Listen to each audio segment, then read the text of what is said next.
ఎక్కడైనా అన్యాయం జరిగితే పోలీస్ స్టేషన్కి వస్తాం, లేకపోతే కోర్టుకు వెళ్తాం. పోలీస్ స్టేషన్లో అన్యాయం జరిగితే కోర్టులో చెప్పుకోవడానికి ఉంటుంది. కోర్టులో జడ్జి గారే అన్యాయం చేస్తే ఒక అత్యాచార బాధితురాలికి జరిగినటువంటి ఒక దారుణమైనటువంటి నరకం అది. త్రిపురలోని ఓ న్యాయస్థానంలో తనను ఓ మ్యాజిస్ట్రేట్ లైంగికంగా వేధించినట్టు అత్యాచార బాధితురాలు ఒకరు ఆరోపించారు. ఈ ఆరోపణపై దలాయి జిల్లా సెషన్స్ జడ్జి గౌతమ్ సర్కార్ నేతృత్వంలో త్రిసభ్య కమిటీ దర్యాప్తు జరుగుతోందని సీనియర్ న్యాయవాది ఒకరు ఆదివారం చెప్పారు.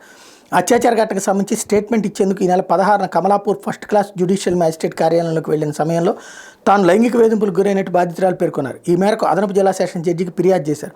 ఈ నెల 16న నా స్టేట్మెంట్ను రికార్డు చేయించేందుకు ఫస్ట్ క్లాస్ జ్యుడిషియల్ మ్యాజిస్ట్రేట్ కార్యాలయానికి వెళ్ళాను. ఆ సమయంలో జడ్జి నా శరీరాన్ని తడిమారు. దాంతో వెంటనే కార్యాలయం నుంచి బయటకు వచ్చేసాను. జరిగిన సంగతి నా భర్తకు న్యాయవాదులకు తెలియజేశానని అందులో పేర్కొన్నారు. బాధితురాలు భర్త సైతం ఈ సంఘటన మీద కమలాపూర్ బార్ అసోసియేషన్ ఫిర్యాదు చేశారు. ఈ ఫిర్యాదు మీద దర్యాప్తు చేసేందుకు జిల్లా సెషన్ జడ్జి గౌతమ్ సర్కార్, చీఫ్ జ్యుడిషియల్ మ్యాజిస్ట్రేట్ సత్యజిత్ దాసులు కమలాపూర్ అదనపు జిల్లా సెషన్ జడ్జి కార్యాలయాన్ని సందర్శించారు.